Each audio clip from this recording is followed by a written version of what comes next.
জামাত এটা একটা আকীদার ফিরকা, ফিরকায়ে নাজিআ, নাজাতপ্রাপ্ত দল, যেটা ৭৩ দলের মধ্যে ৭২ দল জাহান্নামী। সেই ৭২ দল জাহান্নামী, আর একটা দল হলো জান্নাতি, যেটা জান্নাতি। সেই জান্নাতি ফিরকা বা ফিরকায়ে নাজিআ, নাজাতপ্রাপ্ত দল হলো আহলে সুন্নাত ওয়াল জামাত। এই আহলে সুন্নাত ওয়াল জামাত হলো আকীদার দল। কিসের দল? আকীদার দল। আর মাসলাকে আলা হযরত হলো ইমামে আহলে সুন্নাত আজিমুল বারাকাত ইমাম আহমদ রেজা খান ফাজিল বেরলভী রাদিয়াল্লাহু আনহুর যে সুলুকের উপরে যারা রয়েছেন, তিনার মানহাজের উপরে যারা রয়েছেন, তিনাকে যারা ফলো করছেন সায়ের সুলুকের ক্ষেত্রে, তাদেরকে বলা হয় মাসলাকে আলা হযরত। নিঃসন্দেহে আলা হযরত আকীদায়ে আহলে সুন্নাত ওয়াল জামাতের অনুসারী ছিলেন এবং আহলে সুন্নাত ওয়াল জামাতের অন্যতম একজন ইমাম ছিলেন। মারহাবা বলেন। এজন্য আকীদাগতভাবে মাসলাকে আলা হযরত মূলত আহলে সুন্নাত ওয়াল জামাতের অন্তর্ভুক্ত। মাসলাক একাধিক হবে, কিন্তু আহলে সুন্নাত ওয়াল জামাত নাজাতপ্রাপ্ত দল একটাই হবে। মাসলাকে আলা হযরত ছাড়াও পৃথিবীতে আহলে সুন্নাত ওয়াল জামাতের অন্যান্য মুসলমান রয়েছে। এরকম কখনোই ভাববেন না যে মাসলাকে আলা হযরতের বাইরে কোনো সুন্নি মুসলমান নাই, এরকম ভাববেন না। মনে রাখবেন আলা হযরতের এই মাসলাক 100% পিওর সুন্নিয়তের মধ্যে আছে, এটা মনে রাখবেন। ধন্যবাদ আমার এই ভাইকে। আর প্রশ্ন আছে?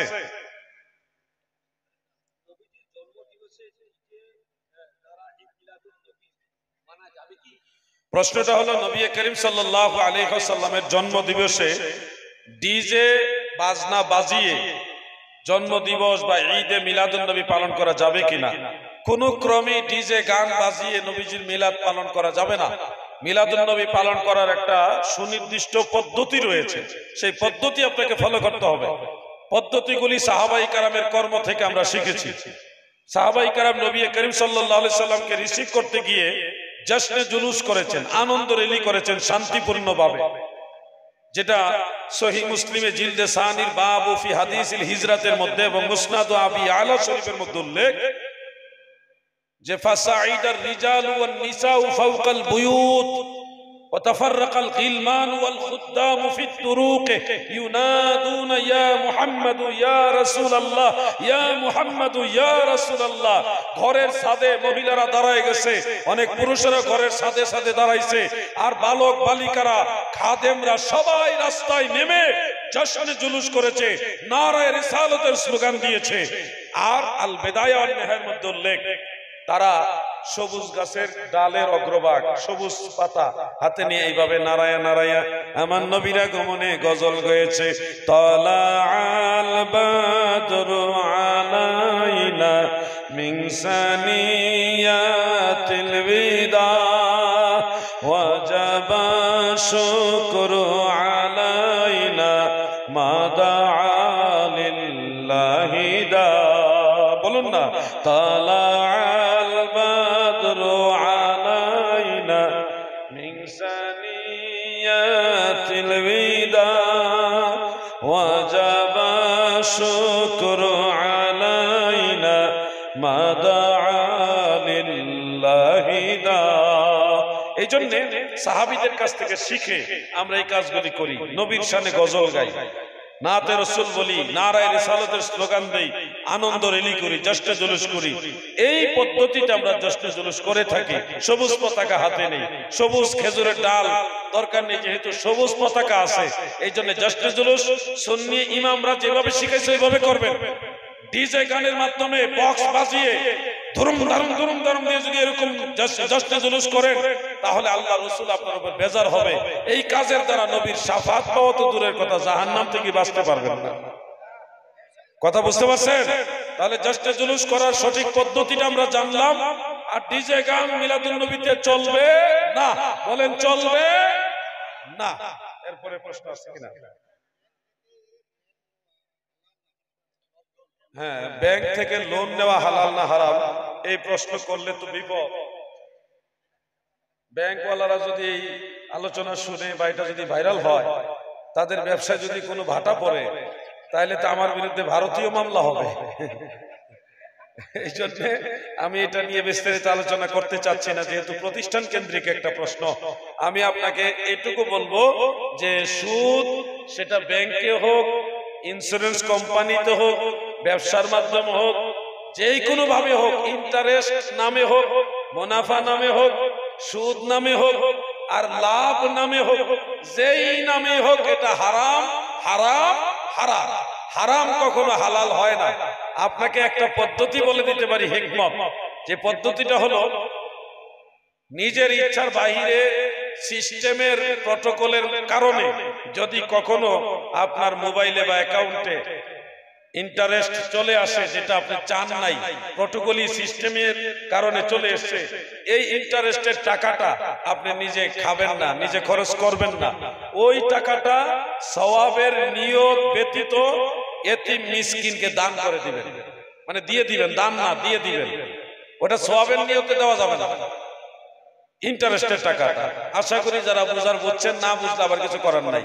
আপনি যদি ইসলামী কোন সাইনবোর্ড লাগাই ওইটা খান, কাজ হবে না। কুত্তা মানে কুকুর, কুকুরের গায়ে যদি লিখে দেন ইসলামী কুকুর, তাহলে কি জায়েজ হবে? এটা এরকম অবস্থা। পালিয়ে বিয়ে করা জায়েজ কিনা? যুবকরা তোমরা মনে হয় এই কামে ধরা খাইছো নাকি? শোনো, বিবাহ একটা পবিত্র বন্ধন, একটা পবিত্র বন্ধন হলো বিবাহ। এটার জন্য অবশ্যই তোমার একটা জীবনের এক ধাপ থেকে আরেক ধাপে যাওয়া শুরু হয় এই বিবাহের মাধ্যমে। তো তোমরা হয়তো অনেক সময় যুবকরা পালিয়ে বিয়ে করো যে আব্বাজান রাজি হবে না, মা রাজি হবে না, মা বাপ রাজি না, বা শ্বশুর শাশুড়ি যিনি হবেন উনি রাজি না, এই পক্ষ রাজি ওই পক্ষ রাজি না, একটা সমস্যার মধ্যে থাকেন। সেক্ষেত্রে আমি আপনাদের বলবো, শুনুন, আপনার একটা জীবনের ধাপ থেকে আরেকটা জীবনে যাবেন, এটার জন্য আপনি আল্লাহর সাহায্য চাইবেন এবং হিকমত অবলম্বন করবেন। মা রাজি না হইলে বাবাকে সহযোগিতা নেন, বাবা রাজি না হইলে মার সহযোগিতা নেন, দাদা আছে, দাদি আছে, নানা আছে, নানি আছে, তাদের সহযোগিতা নেন। ছোট ভাই বড় ভাই আছে না যাদের সাথে ক্লোজ, তাদের সহযোগিতা নেন। শ্বশুর বাড়ি যারা আছেন তাদেরকে নিয়ে ওরকম ক্লোজ লুক দিয়া চেষ্টা করেন, তাহলে আপনার মা বাবার দোয়া এবং শ্বশুর শাশুড়ির দোয়া কোনো না কোনো ভাবে যদি আপনি এটা নিয়ে তারপরে দাম্পত্য জীবন শুরু করতে পারেন, তাহলে আল্লাহ তাআলা আপনাকে বাকি জীবনটা ভালো রাখবে। মুরব্বীদের দোয়ার দরকার আছে, মুরব্বীদের দোয়ার দরকার আছে কিনা ভাই? আমি আপনাদেরকে পালিয়ে বিয়ে করার জন্য উদ্বুদ্ধ করতে পারবো না। এটা মা বাবা ময় মুরব্বীর দোয়া থেকে আপনি বঞ্চিত হয়ে যাবেন। আপনি চেষ্টা করলে কেউ না কেউ আপনাকে সহযোগিতা করবে, হয় মা সহযোগিতা করবে, না হয় দাদা দাদি সহযোগিতা করবে, কেউ না কেউ আপনাকে সহযোগিতা করবে। কোন মা বাবাই সন্তানের খারাপ চায় না, সকল মা বাবাই সন্তানের ভবিষ্যৎ ভালো চায়। তোমার মায়ের চাইতে, তোমার বাবার চাইতে তোমাকে পৃথিবীতে কেউ ভালোবাসে, যে বলবে সে ডাইনি, সে সঠিক মানুষ না, সে কোনো না কোনো স্বার্থের কারণে তোমাকে ভালোবাসতেছে। এই জন্য মা বাবার বিষয়টা গুরুত্ব দিয়ে হিকমত করে আপনাদের দাম্পত্য জীবন শুরু করবেন, এটা পরামর্শ দিলাম। আর প্রশ্ন কি? চিঠি আছে অনেক বড়। আমাদের কিছু ভাইরা আল্লাহ তাদেরকে উত্তম প্রতিদান দিন। ফেসবুক, টুইটার, হোয়াটসঅ্যাপে কিছু পেজ খুলেছেন, যেসব পেজে তারা তাদের শহরের লোক সুখ সংবাদগুলো প্রচার করেন। তারা জানাজার নামাজের জন্য জানাতে তাদের বন্ধু বান্ধবদের মোবাইলে মেসেজও পাঠান। হ্যাঁ, ধরনের কর্ম কি, এই ধরনের কর্ম কি শরীয়তে নিষিদ্ধ প্রচারণার অধীনে পড়বে? মানে একটা সংগঠন করা হয়েছে, ওই সংগঠনের মাধ্যমে মৃত্যুর সংবাদ প্রচার প্রসার করা এবং মৃত্যুর সম্ভবত মৃত্যুর দাফনের কাজেও হয়তো তারা সক্রিয়ভাবে সহযোগিতা করেন, যতদূর সম্ভব হয়। এই ধরনের কাজ করা যাবে কিনা? আহলে সুন্নাতুল জামাতের ফুকাহারা, বিশেষ করে হানাফি মাযহাবের ফকি যারা, ওনারা মাসআলা দিয়েছেন, ফতোয়া আলমগীরের মধ্যে আছে, মানুষ মারা গেলে মৃত্যুর সংবাদ প্রচার করা এটা বৈধ, এটা জায়েজ। এটা কি জায়েজ? মৃত্যুর সংবাদ প্রচার করা যেহেতু জায়েজ, আল্লাহ রসুল বাদশাহ নাজ্জাশীর মৃত্যুর সংবাদ নিজে এলান করেছে, এই জন্য মৃত্যুর সংবাদ প্রচার করা হলো জায়েজ। আর জায়েজ কাজে সহযোগিতা করাও জায়েজ। মৃত্যুর সংবাদ প্রচার করা সওয়াবের কাজ, এই জন্য সওয়াবের কাজে সহযোগিতা করাও সোয়াবের কাজ। এই জন্য আপনাদের যুবকদেরকে বলবো অবশ্যই আপনারা এই ধরনের কাজ উৎসাহের সাথে করতে পারেন। সামর্থ্য হলে দাফনের কাজে আপনারা শরীক থাকবেন, অর্থনৈতিকভাবে এবং ফিজিক্যালি শরীক থাকবেন। আল্লাহ আপনাদের উত্তম জাযা দান করবেন ইনশাআল্লাহ। কবরে নবী পাক সাল্লাল্লাহু আলাইহি সাল্লামের ছবি দেখা হবে না সুরাং করা হবে? এখানে দ্বিতীয় শব্দটা কি? সুরাঙ্গ ও সুরঙ্গ। আচ্ছা, কবরে নবী করিম সাল্লাল্লাহু আলাইহি সাল্লামের ছবি দেখাবে নাকি সুরঙ্গের মাধ্যমে নবীজিকে দেখাবে? এই প্রশ্নটার আলোচনা আমি ভারতবর্ষে এসেও করেছিলাম এক জায়গায়। আপনাদের খেদমতে বলি, কবরে তিনটা প্রশ্ন করা হবে। সহিহ বুখারী, জামি ও তিরমিজি অন্যান্য কিতাবে আছে। এক নম্বর প্রশ্ন, মার রাব্বুকা। আমি বাংলায় আপনাদের জিজ্ঞাসা করে উত্তর দিবেন, আপনাদের রব কে? জোরে বলেন। দুই নম্বর প্রশ্ন হবে, মা দীনুকা, আপনাদের ধর্ম কি? জোরে বলেন। তিন নম্বর প্রশ্ন হবে, মা কুনতা তাকুলু ফি হাযার রাজুল, তোমার সামনে যে ব্যক্তি উপস্থিত তার সম্পর্কে কি বলতে? এই শব্দের অর্থ করলাম সরাসরি। এখানে বলা হয়েছে মা কুনতা তাকুলু, তুমি অতীতে কি বলতে, চলমান অতীতে কি বলতে। যে হাজার রাজুল, হাজা ইসমে ইশারা, এটা হাজারের জন্য ব্যবহার হয়, গায়েবের জন্য হাজা ব্যবহার হয় না। ইমাম নববী রাহমাতুল্লাহ আলাইহি বলেছেন যে হাজার রাজুল দ্বারা প্রমাণ হয় আল্লাহর রাসূল সাল্লাল্লাহু আলাইহি ওয়াসাল্লাম হাজির থাকবেন, সামনে থাকবেন, হাজির থাকবেন। নবীজিকে ইশারা করে ফেরেশতা প্রশ্ন করবে, এই রাসূল, এই ব্যক্তি সম্পর্কে তুমি কি বলতে? এখানে ছবি আর সুরঙ্গের তো কোনো প্রশ্নই আসে না। এই ধরনের কোনো কথা ওই হাদিসের মধ্যে নাই। আল্লাহর রাসূল ছবি তোলার ব্যাপারে নিষেধ করেছে। ছবি তোলা ইসলামে নিষেধ।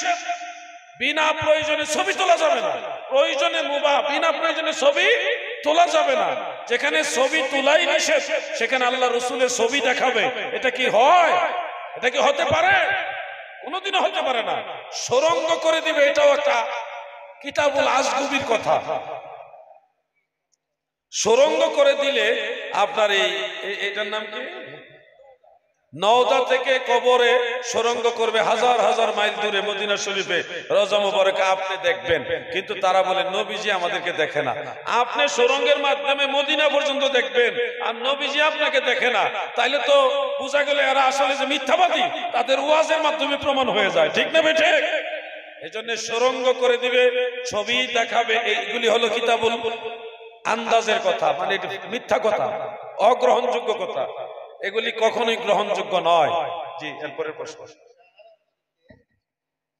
চাহারাম চালিসাতে কোন কোন লোক খেতে পারবে আর কোন কোন লোক খেতে পারবে? চাহারাম বা চাল্লিশা অনুষ্ঠানে কোন কোন লোক খেতে পারবে, কোন কোন লোক খেতে পারবে না? শুনুন, চাল্লিশা বা চেহলাম বা ফাতেহা অনুষ্ঠান বা কুলখানি অনুষ্ঠান, যেই নামই বলেন, এই ধরনের অনুষ্ঠানে ধনী গরিব সবার খাওয়ার অনুমতি আছে, তবে প্রাধান্য দিতে হবে যারা ইয়াতিম, মিসকিন, অসহায় তাদেরকে। কথা বুঝতেছেন আপনারা? 3 দিন পর্যন্ত কোন ধরনের চেহলাম করা যাবে না। 40 বা যে জিয়াফত আপনারা করেন খাবার, এই অনুষ্ঠানটা 3 দিন, মৃত্যু ব্যক্তি মারা যাওয়ার 3 দিন পর্যন্ত করা যাবে না। 3 দিনের পরের থেকে 4 দিনে, 5 দিনে, 40 দিনে, 39 দিনে, আপনাদের সুবিধা যেদিন ওই দিনই আপনারা এটা করতে পারবেন। সেক্ষেত্রে ফতোয়া কাজী খানের মধ্যে আছে এবং ফতোয়া শামির মধ্যে মশালাটা আছে যে যদি ফকির মিসকিনের জন্য এটা করা হয় তাহলে এটা অনেক উত্তম, অনেক উত্তম। আর হাদিসে মুস্তাফা দ্বারা প্রমাণিত রয়েছে, যেটা মুসনাদ আহমদের মুসান্নিফ ইমাম আহমদ বিন হাম্বলের কিতাবুজ জুহুদের মধ্যে বিশুদ্ধ সনদে হাদিসটা আছে, এবং হিলিয়াতুল আউলিয়ার মধ্যে ইমাম আবু নুআইম ইসফাহানি রাহমাতুল্লাহ আলাইহি তিনিও হাদিসটা উল্লেখ করেছেন। ইন্নাল মাউতা ইফতানুনা ফি কুবুরিহিম সাবআ ফাকানু ইস্তাহিব্বুনা আইয়ুতআমা আনহুম তিলকাল আইয়াম। ইমাম জালালউদ্দিন সুয়ুতি আল হাবিল ফাতাওয়ার মধ্যে হাদিসটা উল্লেখ করে তিনি বলেছেন, হাদিসের হুকুম হলো উসুলে হাদিসের মানদণ্ডে মারফু এবং সহিহ, অর্থাৎ মানুষ যখন মারা যায় তাদের কবরের মধ্যে 7 দিন বেশি ফিতনা হয়। এই জন্য 7 দিনের 7 দিন সাহাবায়ে কেরাম দুনিয়ার মানুষদেরকে তাদের পক্ষে খাবার খাওয়াইতো। খাবার খাওয়াইতে গিয়ে শুধু গরিবদেরকে খাওয়াইতেন তা না, সবাইকে খাওয়াইতেন। এই জন্য চেহলাম বা ফাতেহা কুলখানি বা চল্লিশা বা ফাতেহা, যেইভাবে আপনার নাম বলেন, জিয়াফত, এই ধরনের অনুষ্ঠানে ধনী গরিব সবারই জন্য এটা খাবার জায়েজ, যেহেতু এটা জিয়াফত। এটা কি জিয়াফত? জিয়াফত সবার জন্য জায়েজ, তবে গরিব মিসকিন যারা তাদেরকে অগ্রাধিকার দিতে হবে। কথাটা কি বুঝতে পারছেন আপনারা? অনেকে বলে থাকে হ্যাঁ, ধনীরা মৃত ব্যক্তির বাড়ির যে আয়োজন জিয়াফত, এটা খেতে পারবে না, খাইলে অন্তর মরে যায়, কাল মরে যায়। এগুলি কিতাবুল আন্দাজের কথা, এগুলি কোনো দলিল নাই। কথা বুঝছেন? এগুলি কোনো দলিল নাই, অনুমানের উপরে চালাই দেয়। আল্লাহ তাদের বোঝার তৌফিক দেন, আমিন। আর প্রশ্ন আছে?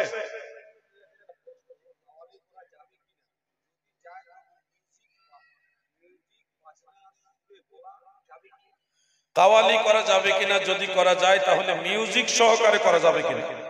কাওয়ালি মানে সেমা অনুষ্ঠান, আমাদের বাংলাদেশে এটাকে সেমা অনুষ্ঠান বলে, আর ভারতবর্ষে কাওয়ালি বলে। বাংলাদেশে অনেকে আবার কাওয়ালিও বলে, তবে সেমা নামে বেশি প্রসিদ্ধ। সেমা কাওয়ালি 6টা শর্তে করা যাবে মর্মে ইমাম গাজ্জালি ইহয়া উলুমুদ্দিনে আব্দুল হক মুহাদ্দিস দেহলভী মাদারিজুন নবুওয়াতের মধ্যে উল্লেখ করেছেন। 6 শর্তে সেমা কাওয়ালি করা যাবে, যদি সেই 6টা শর্ত আপনি মান্য করতে পারেন। আমি কি কয়েকটা শর্ত বলে দিব? 1 নম্বরের শর্ত হলো সেমা বা কাওয়ালির ভাষাগুলো শরীয়ত সম্মত হতে হবে। কোরআন সুন্নাহর বিরোধী কোনো শব্দ চয়ন দ্বারা কোনো সেমা কাওয়ালি বলা যাবে না। 2 নম্বরে যিনি সেমা কাওয়ালি গাইবেন তিনি কোনো বিনিময় পাবেন ওই আশায় গাইতে পারবেন না, আল্লাহ এবং আল্লাহ রাসূলের মহব্বতে গাইতে হবে। 3 নম্বরে যারা সেমা বা কাওয়ালি শুনবেন তাদের মধ্যে কোনো নাবালেগ অথবা কোনো মহিলা থাকতে পারবে না, তারা যেন সবাই পরহেজগার হয়, দিনদারিত্ব বুঝে এমন ব্যক্তি হয়,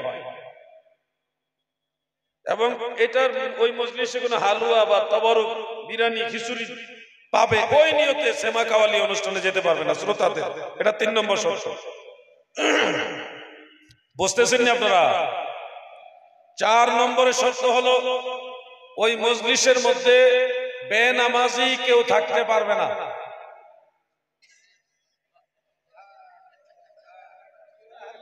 আর কি বলা লাগবো? শেষ শেষ, সেমা কাওয়ালি শেষ। শুনুন, আর বলার দরকার নেই। আপনাদেরকে শুধু এটুকু বলবো, যারা এই সেমা কাওয়ালি বলার উপযুক্ত লোক এবং উপযুক্ত পরিবেশ পায় তাহলে তারা সেমা কাওয়ালি বলবে।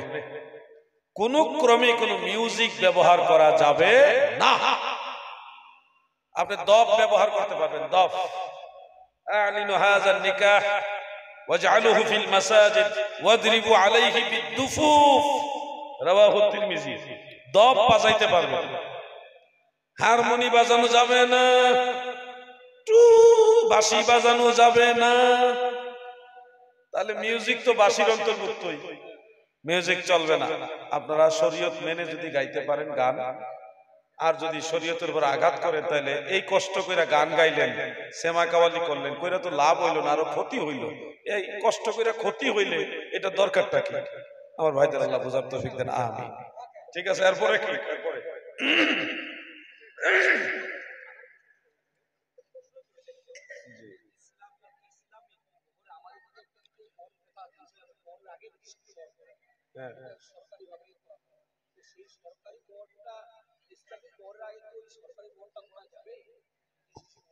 মানে মোহর কি দুই ধাপে করা হয় নাকি?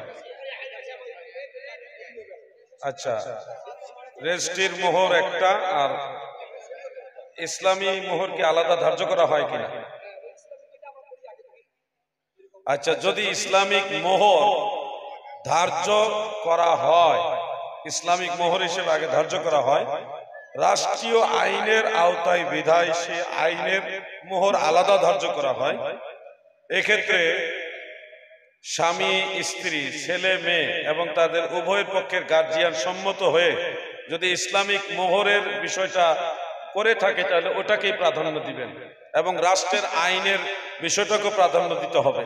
কিন্তু মূল প্রাধান্য আসবে ইসলামিক দৃষ্টিতে উভয় পক্ষের যে মোহরানা ধার্য করা হয়, উভয় পক্ষের স্বীকৃতির মাধ্যমে, এটা হলো মূল মোহরানা। এটা আদায় করার পরেও কেউ যদি মনে করে না আমি রাষ্ট্রীয় মোহরানাটা আদায় করব, রাষ্ট্রীয় আইনের যে মোহরানা এটাও আদায় করব, তাহলে আমার মনে হয় ওটাই বুদ্ধিমানের কাজ হবে। আপনারা ইসলামিকটা তো আদায় করবেনই, রাষ্ট্রীয়ভাবে আদায় করে নেন। একটা পবিত্র সম্পর্ক, মৃত্যুর আগ পর্যন্ত সম্পর্ক থাকবে। আল্লাহ চাইলে আপনারা যদি জান্নাতি হন, জান্নাতেও সম্পর্ক থাকবে ইনশাআল্লাহ। তাহলে এই সম্পর্কের মধ্যে মোহরানা নিয়ে কেন আপনাদের মধ্যে গ্যাপ থাকবে, এটা ফিল আপ করে নেন। ধন্যবাদ। এরপর আর কি আছে? না না না, আমি না 15-20 মিনিট চলছে তো, আর প্রশ্ন আছে কিনা দেন, এটা দিয়ে চলবে। আর তো আমি তো আগেই বলছি, আমাকে আগে মাইক দিলে ভালো ছিল। এখানে একজন লিখেছেন, হুজুর ভিডিওতে দেখলাম যে দাঁড়িয়ে প্রস্রাব করা নাকি জায়েজ, এটা কি ঠিক? এক ভিডিওতে দেখেছেন দাঁড়িয়ে প্রস্রাব করা জায়েজ, এটা কি ঠিক? এখন এটা ঠিক, তবে সবার জন্য না। যে লোক বসে পেশাব করতে পারে না, ওই অসুস্থ ব্যক্তির জন্য ঠিক। কারণ আপনারা কি সবাই অসুস্থ? জোরে বলেন, সবাই অসুস্থ? তাহলে আপনাদের জন্য এটা ঠিক না। আপনাদের জন্য বসে প্রস্রাব করা হলো সুন্নাত। দাঁড়ায় প্রস্রাব করবে যে লোক বসতে পারে না, অসুস্থ, মাযুর, সে, তার জন্য এটা জায়েজ। কিন্তু সবার জন্য এটা জায়েজ না। দাঁড়ায় গণহারে প্রস্রাব করাটা এটা পশুদের আচরণ। কুকুর দাঁড়ায় প্রস্রাব করে, আপনি মানুষ হয়ে কেন কুকুরের সাথে ম্যাচিং করবেন? কথা বুঝতেছেন আপনারা? এই জন্য আমরা কি দাঁড়ায় পেশাব করবো না বসে? এই ছেলেরা কথা কও, তোমরা পেশাব কি দাঁড়ায় করবো না বসে? এই তো মাশাআল্লাহ। আশরাফ আলী কোনটা নিব? আশরাফ আলী থানভী এবং কাসিম নামাতুবিকে রাদিয়াল্লাহু তাআলা আনহু বলা যাবে কিনা? ইমাম আহলে সুন্নাত আলা হযরত আহমদ রেজা খান ফাজলে বেরলভী রাদিয়াল্লাহু আনহু 5 জন ব্যক্তিকে কুফরির ফতোয়া দিয়েছেন এবং বলেছেন মান শাক্কা ফি কুফরিহি ওয়া আযাবিহি, যারা তাদের কুফরি এবং তার কুফরি বা কুফরিহিম, তাদের কুফরি এবং আযাবের ব্যাপারে সন্দেহ করবে, তারাও কাফের হবে। এই জন্য যাদের উপরে কুফরির ফতোয়া আসছে তাদেরকে রাদিয়াল্লাহু আনহু বা রাহমাতুল্লাহ আলাইহি বলা কখনোই জায়েজ হবে না, যতক্ষণ না কুফরির ফতোয়া তাদের পক্ষ থেকে রদ না করা হবে এবং এটা স্বীকৃতভাবে ঘোষিত না হবে। তো যেহেতু ওনারা, যিনি ফতোয়া দিয়েছেন তিনি ইন্তেকাল হয়ে গেছেন, যাদের ফতোয়া দিয়েছেন তারাও ইন্তেকাল হয়ে গেছে, অতএব তাদের ব্যাপারে আল্লাহ তাআলা হাশরের ময়দানে ফয়সালা করবেন। আমরা একজন বড় মুজাদ্দিদ আলা হযরতের ফতোয়া, একজন ফকিহের ফতোয়া, সেই ফতোয়াকে অনার করব, কারণ ওনার ফতোয়া ওনার জীবদ্দশায় কেউ রদ করে যেতে পারে নাই। সবাই এটা মেনে নিয়েছে, মক্কা মদিনার আলেমরা সহ মানছে। এই জন্য এটার উপরে আমরা সমর্থন দিয়ে রাখবো। ধন্যবাদ সবাইকে। প্রশ্নটা অনুমোদন ছাড়া নিতে পারবো না।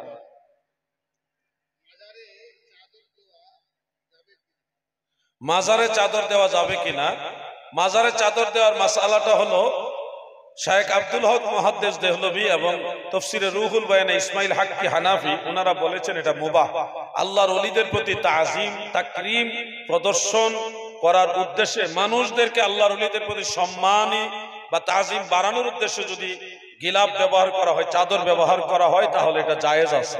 তার পিছনে মূল কারণ হলো কুরআনুল কারীম আল্লাহ তাআলা বলেছেন ওয়ালিল্লাহিল ইজ্জাতু ওয়ালিরাসূলিহি ওয়ালিলমুমিনিনা ওয়ালাকিন্নাল মুনাফিকিনা লা ইয়ালামুন। ইজ্জত আল্লাহ এবং আল্লাহ রাসূলের জন্য এবং মুমিন বান্দাদের জন্যও, কিন্তু মুনাফিকরা সেই ইজ্জত বুঝে না। এই জন্য আল্লাহর ওলিদের প্রতি ইজ্জত সম্মান প্রদর্শনাতে চাদর ব্যবহার করা যাবে, এটা আমরা সুন্নিরা বিশ্বাস করি। এর বিরুদ্ধে কেউ যদি থাকে তাহলে সেটার জন্য দলিল লাগবে, নস লাগবে। নস ছাড়া কোনো বিষয়কে হারাম বা মাকরুহ তাহরিমা বলা যাবে না। আমরা জায়েজ বলছি আল্লাহর ওলিদের ইজ্জত কোরআনের আয়াতের উপরে কিয়াস করে সম্মান প্রদর্শন করার। জি, শেষ করা প্রয়োজন। মহিলা যদি মারা যায় তাহলে পুরুষেরা দেখতে পারবে কিনা? মহিলা মারা গেলে বেগানা পুরুষ দেখার প্রয়োজন নেই। স্বামী দেখতে পারবে, ছেলে দেখতে পারবে, যাদের সাথে বিবাহ হারাম তারা দেখতে পারবে, কিন্তু বেগানা কোনো পুরুষকে কোনো মহিলার লাশ দেখাবেন না। ক্লিয়ার কথা। মহিলা মারা গেলে স্বামী দেখবে, ছেলে দেখবে, বাবা দেখবে, বা আপন ভাই সহোদর ভাই দেখবে, যাদের সাথে বিবাহ হারাম তারা দেখবে, কিন্তু বেগানা পুরুষ দেখার কোনো দরকার নাই। আমার মনে হয় আলোচনা ইতি টানা দরকার। আর সামনে যাচ্ছি না, আমি কারো নাম মেনশন করে প্রশ্ন নিব না দাদু। আপনি যার নাম বলেছেন তার আকীদার মধ্যে গলত আছে, যার কারণে তার আলোচনা আমরা প্রমোট করি না, এবং তার আলোচনা অনেকগুলো ভালো আছে, কিন্তু ভালোর মাঝে অনেক গোস্তাকিপূর্ণ আলোচনাও আছে। এই জন্য আমরা তাকে প্রমোট করি না, তার আলোচনা শোনার জন্য পরামর্শ দেই না। কারণ ভালো কথা শুনতে শুনতে এমন এক কথা আপনি শুনবেন যে কথায় আপনার ঈমান চলে যাওয়ার আশঙ্কা আছে। এজন্য আমার মনে হয় এই ধরনের ব্যক্তিদের আলোচনা শোনা থেকে সতর্কতার জন্য বিরত থাকা উচিত। মুহাক্কিক বড় বড় আলেম আছেন, আল্লামা সাইফুল আজম বাবর আল আজহারি সাহেব আছেন, আলোচনা শুনলে ভালো লাগবে আপনাদের, তাত্ত্বিক আলোচনা। আমাদের আরো বড় বড় আল্লামা সৈয়দ হাসান আল আজহারি আছেন, আজহারের ফারেক, ভালো আলেম, ওনাদের আলোচনা শুনবেন। আলোচনাগুলো আকীদা কেন্দ্রিক এবং ডকুমেন্টারি আলোচনা। হ্যাঁ, আমি বলছি না যার নাম বলেছেন ওনার আলোচনা সবই খারাপ না, অনেক ভালো আলোচনা আছে, কিন্তু ভালো শুনতে শুনতে এমন এক আলোচনা আপনাকে দিবে যে আম্মাজান খাদিজার ব্যাপারে কি বলছে আপনারা জানেন, এগুলো আরো অনেক ভয়ঙ্কর বিতর্কিত আলোচনা করেছেন যেগুলি ঈমান বিধ্বংসী কথা। তা আপনারা ভালো শুনতে শুনতে তো হঠাৎ করে তাদের প্রতি প্রেমের কারণে তাদের এই ভয়ঙ্কর কথাগুলি অ্যাকসেপ্ট করলে আপনারা ক্ষতিগ্রস্ত হবেন।